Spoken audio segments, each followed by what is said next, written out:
शुरू कर दिए एग्जाम टूर। आपसे बता दें, कल रात में एक नोटिस आता है और उसके बाद अभ्यर्थी के अंदर भूचाल मच जाता है। बीपीएससी के द्वारा अंतिम समय में कुछ परिवर्तन किया जाता है, खासकर सब्जेक्ट कॉम्बिनेशन को लेकर। सोशल साइंस वाले अभ्यर्थी लगातार हतोत्साहित है।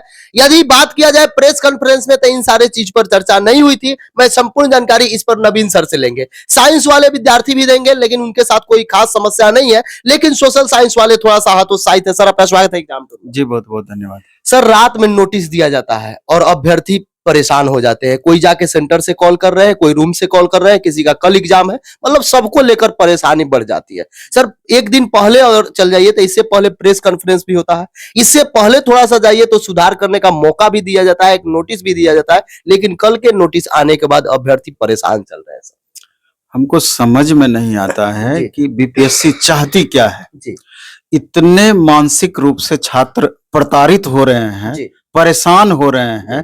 अब वो एग्जाम की तैयारी करें, एग्जाम देने के लिए जाएं, कि इस तनाव को लेकर के बैठे रहें। तनाव किस बात का? अब आप इस बात को समझिए कि 2 दिन पहले बीपीएससी एक नोटिस जारी की थी।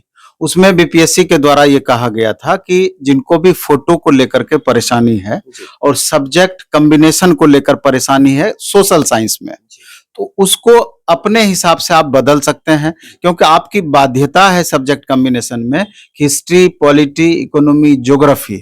इस 4 पेपर में से 2 पेपर सेलेक्ट करना है, जिसमें एक इतिहास या भूगोल जरूर होना चाहिए।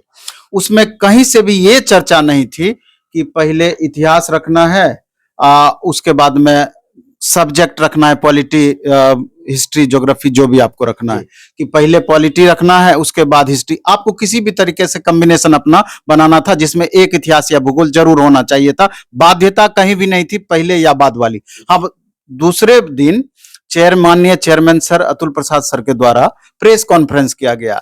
उसमें भी उन्होंने इस बात को दोहराया कि सब्जेक्ट कॉम्बिनेशन जो होना चाहिए, इसी हिसाब से हिस्ट्री, पॉलिटी, इकोनॉमी, ज्योग्राफी में से हिस्ट्री या ज्योग्राफी एक जरूर होना चाहिए। उन्होंने भी स्पष्टतया किया कि जो भी आपने कॉम्बिनेशन दिया होगा, पहले वही सॉल्व करना है और दूसरा कॉम्बिनेशन को उसके बाद सॉल्व करना है। मतलब पेपर 1 जो आपने दिया है, पेपर 2 जो दिया है, पहले पेपर 1 में जो दिया है वो पेपर 1 में सॉल्व करना है, पेपर 2 जो दिया है पेपर 2 में सॉल्व करना है। तो यहाँ पर छात्र क्या किए, बहुत छात्र हिस्ट्री पहले रखे जिनको कॉम्बिनेशन के हिसाब से, बहुत छात्र पॉलिटी पेपर 2 में रखे। बहुत छात्र क्या किए, पेपर 1 में पॉलिटी रख दिए, पेपर 2 में हिस्ट्री रख दिए, पेपर 1 में इकोनॉमिक्स रख दिए, पेपर 2 में पॉलिटी या ज्योग्राफी रख दिए, जिनका जो कॉम्बिनेशन। क्योंकि साफ इस नोटिस से था कि जो भी हम पेपर 1 में रखेंगे उसको पहले बनाएंगे, पेपर 2 में जो रखेंगे उसको बाद में बनाएंगे। और इस बात को प्रमाणित माननीय चेयरमैन सर भी किए कि हाँ सही है, इसी क्रम में करना है।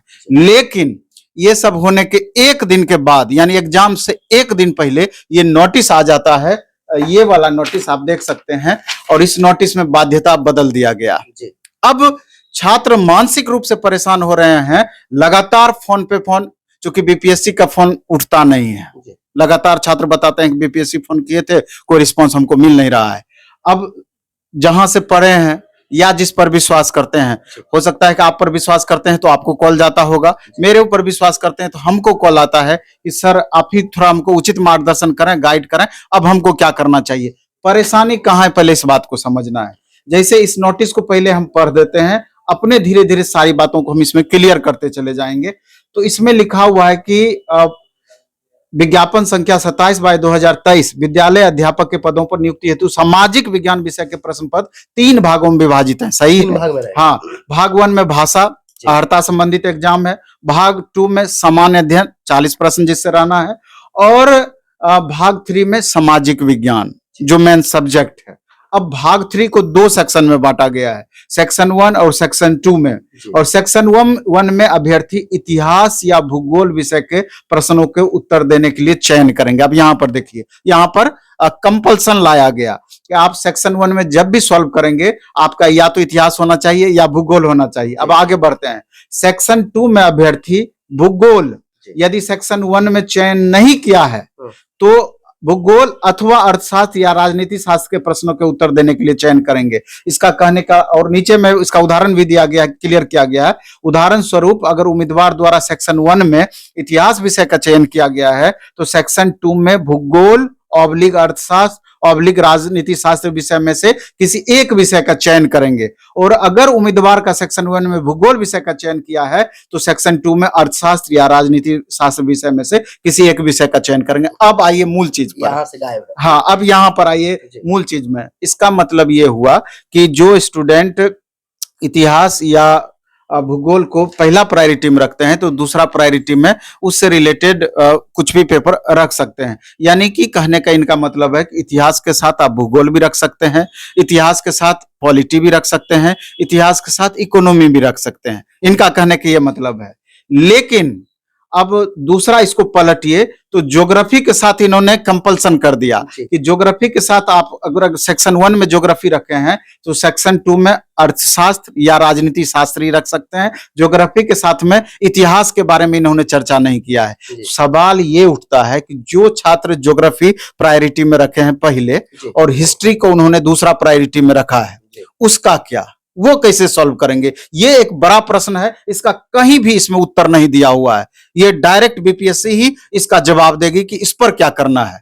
अब दूसरा सवाल कि इन्होंने ये कंपल्सन कर दिया। अब बहुत सारे छात्र क्या किए, पहले पॉलिटी रख लिए पेपर 1 में, पेपर 2 में हिस्ट्री रख लिए, पेपर 1 में इकोनॉमिक्स रख लिए, पेपर 2 में ज्योग्राफी रख लिए। मतलब इस तरह का कॉम्बिनेशन बना करके। तो पेपर 1 में तो उन्होंने नहीं रखा है जो इन्होंने कह रहा है। तो उस स्थिति में हम जो समझ पा रहे हैं, छात्र अपना भी खुद समझने का प्रयास करेंगे। हम जो समझ पा रहे हैं इनके कहने का मतलब कि अगर आपने पॉलिटी पहले रख लिया है, हिस्ट्री बाद में रख लिया है, तो भी जब आपको प्रश्न बनाना है तो सेक्शन 1 में आपके अकॉर्डिंग पहले हिस्ट्री ही बनाना है, सेक्शन 2 में पॉलिटी बनाना है।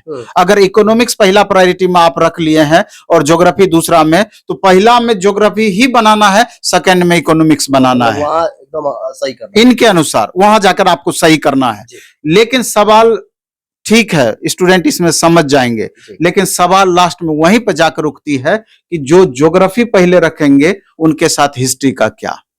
ये बहुत बड़ा, ये बड़ा प्रश्न है। इनका कहीं भी इसमें ऑप्शन नहीं है जो हम समझ पा रहे हैं। इसलिए तमाम अभ्यर्थी अगर पटना में रहते होंगे तो आज बीपीएससी ऑफिस जाकर के अपने कंफ्यूजन को इस मामले में क्लियर जरूर करने का प्रयास करेंगे, क्योंकि इस नोटिस के अकॉर्डिंग आपका ये चीज जहां तक हम समझ पा रहे हैं प्रूफ नहीं है।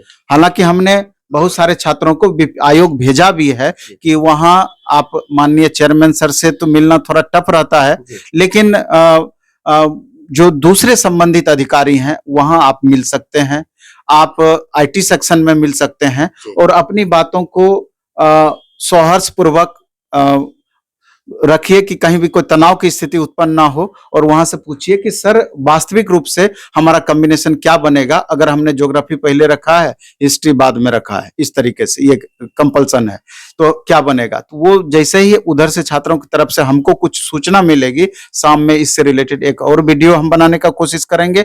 नहीं तो हमको पूरा भरोसा है कि आयोग इसको गंभीरता पूर्वक लेते हुए शाम तक में फिर कुछ न कुछ नोटिस जारी करेगी। लेकिन लास्ट में सवाल यही उपजता है कि अंतिम समय में भी ये स्टूडेंट मानसिक तौर पर क्यों परेशान होंगे इस तरह का। सर लेकिन अभी तक देखा गया है जिस तरीका से बीपीएससी टीआरई हो या बीपीएससी टीआरई 2.0 हो, जब भी कोई समस्या होता है अतुल सर उसका प्रयास करते हैं कि समाधान किया जाए। ये अंतिम समय में ही हुआ, लेकिन कोई भी किसी भी प्रकार का उनका इच्छा नहीं होता है कि विद्यार्थी को परेशान किया जाए या कहीं से कोई दिक्कत हो। फिर भी विद्यार्थी परेशान होते हैं, कोई उन तक सूचना पहुंचता है, तो क्या उम्मीद है कि इस बार भी एक्शन ले लेंगे, सूचना उनके पास पहुंचेगा, जरूर सुधार करेंगे? नहीं, सवाल ये उठता है कि आप 100% सत्य बोले। माननीय चेयरमैन सर के ऐसा चेयरमैन आज तक के बीपीएससी के इतिहास में नहीं मिला है। इसमें कहीं कोई दो राय नहीं है, कहीं कोई इसमें कंफ्यूजन वाली स्थिति नहीं है। लेकिन शिक्षा विभाग या आयोग के द्वारा ये जो अंतिम समय में इस तरह का नोटिस आता है, तो आप समझिए कितने विद्यार्थी परेशान होते होंगे। सेंटर से लगातार फोन आ रहा है, घर से विद्यार्थी परेशान कर रहे हैं कि सर बताइए हम करें तो क्या करें लास्ट मोमेंट में। हम पढ़ाई नहीं हमसे हो पा रहा है, हमने इस तरह का कम्बिनेशन भर दिया है, कहीं भी कुछ भी स्पष्टता इस सूचना में नहीं दिख रही है। तो इन बातों पर भी आयोग को गंभीरता पूर्वक लेते हुए इन चीजों से बचना चाहिए। जो भी करना है आप एक बार क्लियर कर लीजिए और स्पष्ट रूप से दिशा निर्देश दीजिए। सभी को उम्मीद था कि आज प्रेस कॉन्फ्रेंस समाप्त हो गया, अब कोई बदलाव नहीं होगा। निश्चित प्रेस कॉन्फ्रेंस इसी को लेकर हम कैसे आप प्रेस कॉन्फ्रेंस कर लीजिए, इसके बाद कैसे आप बदलाव की उम्मीद कर सकते हैं? तो हम समझ सकते हैं कि मे बी कि आज शाम तक में इससे रिलेटेड आयोग कुछ नोटिस जारी कर दे। जो भी अभ्यर्थी देख रहे हैं उनसे मैं यही निवेदन करूंगा कि इस वीडियो को मैक्सिमम शेयर करें ताकि सक्षम अधिकारी तक पहुंचे और आपका जो डिमांड है उसको पूरा किया जाए। यदि आप एग्जाम टूर पर नए हैं तो चैनल को सब्सक्राइब कर ले, लोगों में शेयर करें। जय हिंद।